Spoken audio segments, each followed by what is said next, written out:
जबलपुर बच्चों में छिपी प्रतिभा को निखारने के लिए रहमतनगर स्थित इस्लामिक नर्सरी एवं गर्ल्स जूनियर हाई स्कूल द्वारा समय समय पर खेलकूद सहित अनेकों प्रतियोगिता किया जाता रहा है। इसी संदर्भ में विज्ञान प्रदर्शनी का आयोजन किया गया। इस दौरान स्कूल के छात्र छात्राओं ने विज्ञान के सिद्धांतों पर आधारित स्वचालित मॉडलों को प्रस्तुत कर अपने प्रतिभा को प्रदर्शित किया। इस मौके पर मुख्य अतिथि professor doctor Syed Khalid Hasan ITN GIDA उपस्थित रहे। मुख्य अतिथि ने बच्चों का उत्साह वर्धन करते हुए कहा कि आने वाले समय में हमारे देश के भविष्य हैं, जो देश का नाम रोशन करेंगे और यह भविष्य के वैज्ञानिक भी बनेंगे, जिसमें कुछ बच्चों ने प्रदर्शनी में साइंस को अपने मॉडल द्वारा समझने और समझाने की कोशिश की। जैसे कि वाटर साइकिलिंग में अफिया खातून ने स्वचालित वाटर साइकिलिंग सिद्धांत के बारे में बखूबी दर्शाया। इसी प्रकार सालेहा रहीम ने ज्वालामुखी के सिद्धांत को दर्शाया। मुमताज बेगम ने हृदय की आकृति एवं कार्य को बखूबी स्केच करके बताया कि यह मनुष्य के शरीर में किस तरीके से कार्य करता है। इसी प्रकार आयरा खान ने मौसम के बारे में बताया कि मौसम का बदलाव किस तरीके से होता है। ये कार्यक्रम सेक्रेटरी मोहम्मद शहाबुद्दीन सिद्दीकी, प्रिंसिपल गजाला शाहीन के नेतृत्व में आमरा महमूद, नाजिया शीरीन, आफरीन हुसैन एवं सुब्रा गुलनाज के अथक प्रयास से प्रस्तुत किया गया।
आज इस्लामिक गर्ल्स स्कूल में एक साइंस एग्जीबिशन का एहतमाम किया गया और यहाँ पर छोटे छोटे बच्चों ने जो मॉडल बना करके, उनमें बहुत से वर्किंग मॉडल भी थे, बना करके साइंस को अपनी जुबान में समझाने की कोशिश की और समझने की कोशिश की।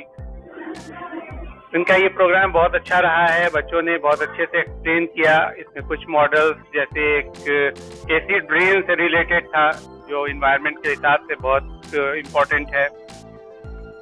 एक वाटर साइकिल पर, पानी की हर जगह कमी होती है, वाटर साइकिल को किस तरह से पानी को प्रिजर्व किया जाए और क्या वाटर साइकिल के इम्पोर्टेंस है, उसको बच्चों ने एक्सप्लेन किया। बैलेंस डाइट कितनी इम्पोर्टेंट है हमारे लाइफ में, उसके बारे में बच्चों ने एक्सप्लेन किया। तो इस तरह से एक बहुत अच्छी एग्जीबिशन इस स्कूल में लगाई गई। जनाब शहाबुद्दीन साहब के निगरानी में जो एग्जीबिशन लगाई गई वो बहुत अच्छी रही है। इससे बच्चों में साइंस को पढ़ने, समझने, सीखने और इस दुनिया के निज़ाम को समझने का मौका मिला। तो मुझे आकर के बहुत अच्छा लगा यहाँ पे। इसलिए बेशक बच्चे तो सिर्फ बच्चे हैं, उनको मोटिवेशन की ज़रूरत होती है और वो काम टीचर के अलावा दूसरा नहीं कोई कर सकता है। टीचर ही एक ऐसी ज़ात है इस ज़मीन पे जो लोगों को सिखाती है रहने का ढंग और जीने का ढंग। तो इन बच्चों के अंदर जो मोटिवेशन यहाँ के टीचर्स ने दिया है और जो यहाँ के इंतज़ामिया कमेटी ने इनको मौका फराहम किया है, वो लोग सभी मुबारकबाद के हकदार हैं और हम उनकी बहुत तारीफ करते हैं जिन्होंने इतनी खूबसूरती से गुलदस्ते की तरह से साइंस एग्जीबिशन को पेश किया है। माशाअल्लाह। कितने दिनों की मेहनत में ये बच्चे यहाँ पर? अस्सलाम वालेकुम एवरीवन। ये तकरीबन बच्चों ने 15-20 दिनों में लगाया है सारी मेहनत, और हम लोग की गाइडेंस बहुत कमी थी, लेकिन बच्चे अपने आप से ही, अपने घर पे ही उन्होंने बहुत मेहनत की है और सारे प्रोजेक्ट्स अपने आप से बनाए हैं। सिर्फ एक्सप्लेनेशन में हम लोगों ने साथ दिया है और थोड़ा बहुत उन लोगों को एक्सप्लेन करना है कैसे है, किस तरीके से खड़ा होना है, बस इसकी गाइडेंस दी है हम लोगों ने। क्या कहना चाहेंगे जो बच्चे कितना जरूरी है उनके लाइफ में इस तरीके से? ये सारे इवेंट्स हम लोग जानबूझ के अरेंज करवाते हैं ताकि बच्चे के अंदर जो कॉन्फिडेंस नहीं है वो आ सके।